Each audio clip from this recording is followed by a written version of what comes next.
Dear students, നിങ്ങളുടെ അടുത്ത ഒരു പ്രോബ്ലമാണ് ഞാനിപ്പോൾ ചെയ്യുന്നത്. നമുക്ക് ആദ്യം ക്വസ്റ്റ്യൻ വായിക്കാം. The rate constant for a first order reaction has been found to be 0.0435 per minute. Minute inverse എന്ന് വായിക്കണം. The initial concentration of the reactant is 0.12 mole per litre. How much will it take for the concentration of the reactant to become 0.03 mole per litre. നമുക്കൊന്നും കൂടി question ഒന്ന് വായിക്കാം. ആദ്യം നമുക്ക് തന്നിരിക്കുന്നത് rate constant ആണ് തന്നിരിക്കുന്നത്. ഏതിൻ്റെ റേറ്റ് കോൺസ്റ്റൻ്റ് ആണ് തന്നിരിക്കുന്നത്? First order reaction rate constant എത്ര അതായത് കെ നമുക്ക് തന്നിട്ടുണ്ട്. കെ എത്രയാണ് തന്നിരിക്കുന്നത്? 0.0435 പെർ മിനിറ്റ്. മിനിറ്റ് ഇൻവേഴ്സ് നമ്മൾ പറയും, നമുക്ക് തന്നിട്ടുണ്ട്. ഇനി ഇനീഷ്യൽ കോൺസെൻട്രേഷൻ നമുക്ക് തന്നു, അതായത് R0 നമുക്ക് തന്നു. എത്രയാണ്? 0.12 മോൾ പെർ ലിറ്റർ തന്നു. How much will it take for the concentration to become 0.0, അതായത് ആർ എന്ന് ആവാൻ വേണ്ടി, ആർ ഇസിക്വൽ ടു എത്രയാണ്? 0.03 ആവാൻ വേണ്ടി എത്ര ടൈം അവിടെ എടുക്കുന്നു? അപ്പോൾ ഇപ്പോൾ എന്തൊക്കെയാണ് തന്നിരിക്കുന്നത്? First order റിയാക്ഷനാണ്. കെ തന്നിട്ടുണ്ട്, R0 തന്നിട്ടുണ്ട്, ആർ തന്നിട്ടുണ്ട്. For a first order reaction time കണ്ടുപിടിക്കാനുള്ള ഇക്വേഷൻ എന്താണ്? T is equal to 2.303 by K log R0 by R. നമ്മൾ നേരെ അങ്ങ് സബ്സ്റ്റിറ്റ്യൂട്ട് ചെയ്താൽ മതി. സബ്സ്റ്റിറ്റ്യൂട്ട് ചെയ്യുമ്പോൾ എന്ത് വരും? T is equal to 2.303 by 0.435 into log 0.12 by 0.03. ആദ്യം ലോഗ് 0.12ഉം 0.03യും തമ്മിൽ എന്ത് ചെയ്യണം? ഡിവൈഡ് ചെയ്യണം. ഡിവൈഡ് ചെയ്യുമ്പോൾ ലോഗ് 4 നമുക്ക് കിട്ടും. 4ൻ്റെ ലോഗ് എത്രയാണെന്ന് നോക്കണം. എത്ര കിട്ടും? 0.6021 കിട്ടും. അതിൻ്റെ മൾട്ടിപ്ലൈ ചെയ്യണം. പിന്നെ 2.3യും എന്താണ്? 0.0435 ഡിവൈഡ് ചെയ്യുമ്പോൾ എത്ര കിട്ടുമെന്ന് നോക്കണം. എന്നിട്ട് അത് രണ്ടും കൂടെ മൾട്ടിപ്ലൈ ചെയ്യുമ്പോൾ നമുക്ക് കിട്ടുന്ന ആൻസർ എത്രയാണ്? 31.87 മിനിറ്റ്സ് എന്ന് കിട്ടും.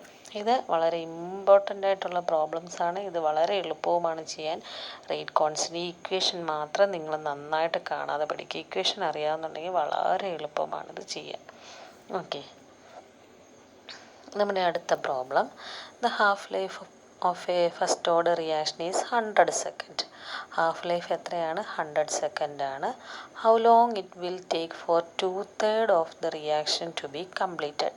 അതായത് ഒരു റിയാക്ഷൻ്റെ ഹാഫ് ലൈഫ്, അതായത് പകുതി കംപ്ലീറ്റ് ആവാൻ വേണ്ടി എടുക്കുന്ന സമയം T ഹാഫ് തന്നിട്ടുണ്ട്. ഒരു റിയാക്ഷൻ്റെ T ഹാഫ് തന്നിട്ടുണ്ട്. പകുതി കംപ്ലീറ്റ് ആവാൻ എത്ര സമയം എടുക്കും? 100.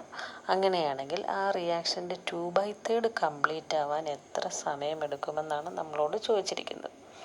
അപ്പോൾ അത് നമുക്കറിയണമെങ്കിൽ നമ്മൾ ആദ്യം ചെയ്യേണ്ടത് അതിൻ്റെ കെ കണ്ടുപിടിക്കണം.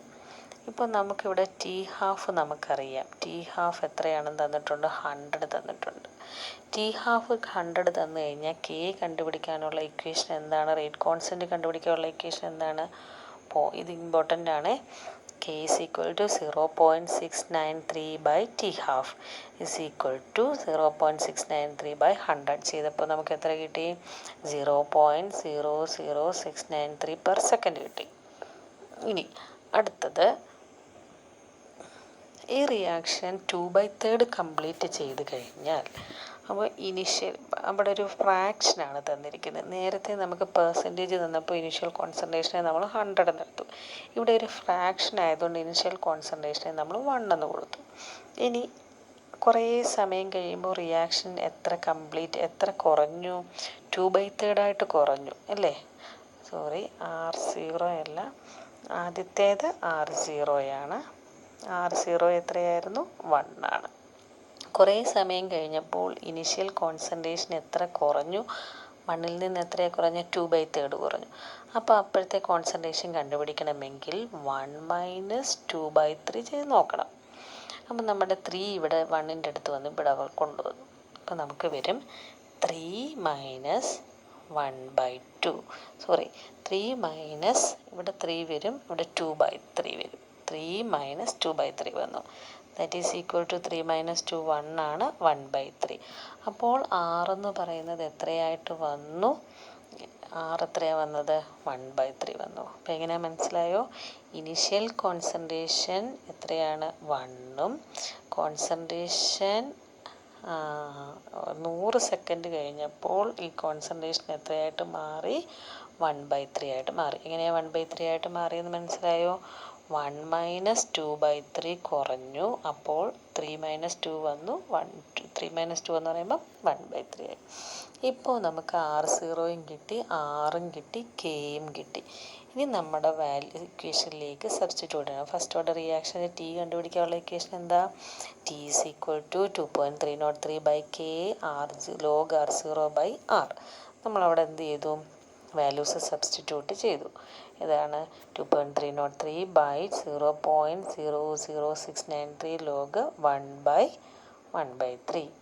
1/1/3 ചെയ്യുമ്പോൾ 3 എവിടെ പോകും? നേരെ മുകളിൽ പോകും. അപ്പോൾ log 3 എന്ന് വരും. പിന്നെ 2.303യും 0.00693 ഡിവൈഡ് ചെയ്യുമ്പോൾ കിട്ടുന്ന വാല്യൂ കൂടി നമ്മൾ എന്ത് ചെയ്തു? log 3യുടെയും കൂടെ വാല്യൂ ചേർത്ത് മൾട്ടിപ്ലൈ ചെയ്തപ്പോൾ നമുക്ക് കിട്ടിയ ആൻസറാണ് 158.5 സെക്കൻഡ്. ഇത് നിങ്ങൾ നന്നായിട്ട് ചെയ്ത് നോക്കണം. ഞാൻ ഈ തന്ന അത്രയും പ്രോബ്ലംസ് നന്നായിട്ട് ചെയ്ത് പഠിക്കണം. അത് എഴുതിയെടുക്കുകയും ചെയ്യണം. ഇത്രയും നന്നായിട്ട് പഠിക്കാം.